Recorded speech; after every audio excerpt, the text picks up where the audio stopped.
Hi, and welcome back to my channel.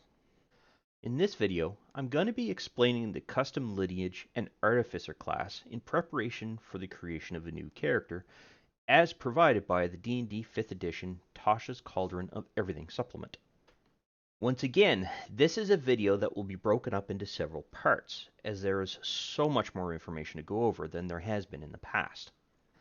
As a result, this first video will include a brief description of the custom lineage, as well as detailed information about the Artificer class itself. While the following videos will include character creation and setup of the initial features, and then one or more videos after that will detail the leveling of that character up to level 20, depending on how much detail I need to go into in order to explain those new features. Finally, there will be the usual class specialization videos as per my general format. The goal of this set of videos will be to familiarize you with the custom lineage options, as well as creating a functional artificer that you should be quite happy with. So let's start with explaining the custom lineage option that was introduced with this particular supplement. The custom lineage is classified as a race, hence why it's under the racial categories, and you can find it underneath the races tab right here. It allows you, the player, to essentially create your own race with a level of detail that you prefer versus that of those created by the player's handbook, the Dungeon Master's Guide, or any other supplement that exists. You can choose to base this lineage on an existing race, such as a human or a drow, or any other race that exists in the world your character is intending to reside in. Or you can simply create something new. The only restriction is it has to be humanoid, essentially giving you the freedom to use your imagination in creating your character. Outside of the humanoidal restriction, though, there are still a few minor rules that come into play. However, the character wizard itself helps to be able to highlight these rules. And what I mean by that is if you open up the character wizard and select custom lineage, you will see here at the bottom that there are a number of options that you must choose before you move on to the next section of the character wizard itself, which would be the stats. And I'll go into a little bit of details as to what these are.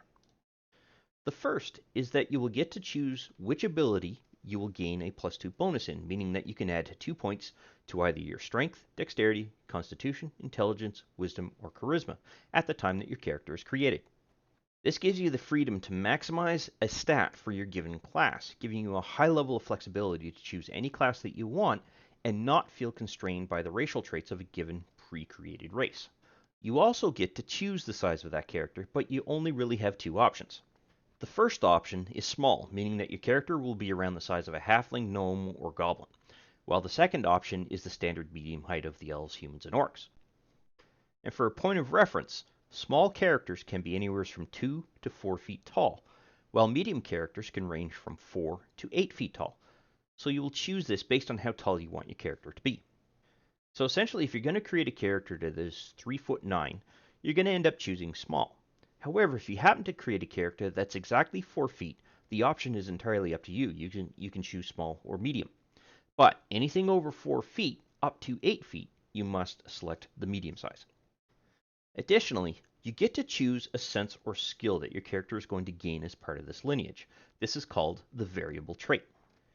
However, be cognizant here because there's actually a bug that will allow you to select multiple traits. So if I, for example, select acrobatics, I should say, and then maybe later on I change my mind and I want religion, you'll see that it adds both here. I haven't actually confirmed whether they both get into this character skill sheet or the actual character sheet, but I didn't want to risk it, and as I didn't really want to run into a crash with Fantasy Grounds in case it crashed out. So just keep your eyes open for that. You also get the ability to choose one additional language that your character will know, on top of the common language that most characters generally know. And what I mean by that is that you can choose any one of these particular languages here, and they will get added to your known languages list. And finally, you will be able to choose one feat that your character qualifies for, meaning that you must have the required prerequisite to be able to take that feat. So for example, in relation to Sharpshooter, I'm not sure why it's not giving me the option right off to be able to do this. But generally, Sharpshooter is going to come into play when you are a ranged-based type of character. However, Heavily Armored requires you to actually be proficient with heavy armor. Things like that. so that's what you got to look out for. Once you have all of those options selected, you'll be able to move on to your ability scores, enrolling for those in preparation for your class selection, in preparation for your background selection, although you can choose the feats at any point throughout that particular process. And in fact, I do recommend that you wait until your stats and your class are selected before you select your features. Just don't forget about it, because the little highlight icon goes away once you actually move on past the stats section. As for the Artificer class, while there are other supplements out there that introduce this class, Tasha's Cauldron of Everything is the first supplement that I have that adds it to the choices available for my players. As a result, this class is new to me, so bear with me while I go over the class itself, as I'm still getting used to the various options and features.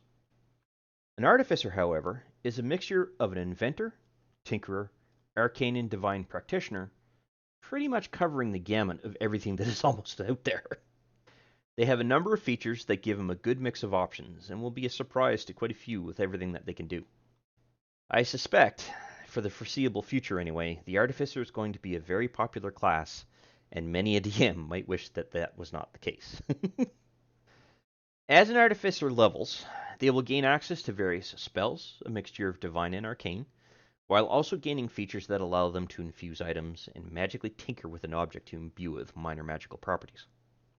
Additional benefits are gained from the 4 class specializations provided by Tasha's Cauldron of Everything, and I will go into more details on those in a moment, but in summary, they are the Alchemist, the Armorer, the Artillerist, and the Battlesmith. As such, an Artificer has many useful features that will help to enhance a party in many, many different ways.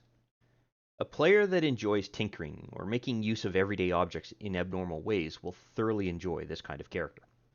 But before I move on to character creation, I'm going to provide a small amount of detail about the subclasses to give you a bit of insight as to what you can gain with the different options. The first is the Alchemist, as seen down here at the bottom. They have the ability to create magical elixirs and restorative agents. The results of the elixirs are a bit random, but with a little bit of creative role-playing, you might be able to talk a DM or two into creating something you've got in mind, though potentially at the expense of some gold, time, and some highly unique components. While the Armorer subclass, listed here, gives you the option to customize your armor and extend it to not only improve its defense, but also to add customizations and modifications that gain an offensive capability, such as Gloves of Thunder or something to that effect. The more proficient you become in the subclass, the better your modifications work. The Artillerist, as seen in this class specialization description, gives you the option to be the party's grenadier, in that you can build a custom cannon that you can then use to lob explosive projectiles into battle, which will complement the already potent grouping of explosive spells that you gain. And finally, the Battlesmith is essentially a defensive engineer. You gain quite a few defensive capabilities and spells, yet at the same time gain a means of engineering pretty much anything your imagination can come up with. These characters will be most useful in large battle scenarios, but I think they can still function quite well within a small party. And that covers the various subclasses that are available with the supplement for this class. And as such, it's time to potentially move on to creating a character. In the next video, I will do just that, and run you through the process and show you some of the workarounds for a few issues I've discovered while creating some test characters. As such, I hope you enjoyed this portion of the series, and I'm looking forward to seeing you in the next video. I wish to thank you for taking the time to watch this particular video. I hope you found it informative and useful to familiarizing yourself with Fantasy Grounds in general, and that you had fun in the process. If you found the video useful and you liked the content of the particular video, go ahead and click that like button to let me know. And if you have any questions specific to the topic covered by this particular video, or just have some comments in general, please feel free to post something in the comments section, and I will do my best to respond to any questions that are asked. Additionally, I do release content quite regularly, and it's generally specific to Fantasy Grounds or 5th edition Dungeons & Dragons at this time. So if you'd like to be notified when new videos come out, go ahead and subscribe and click the notification bell to ensure that notification is sent to you when I release a new video.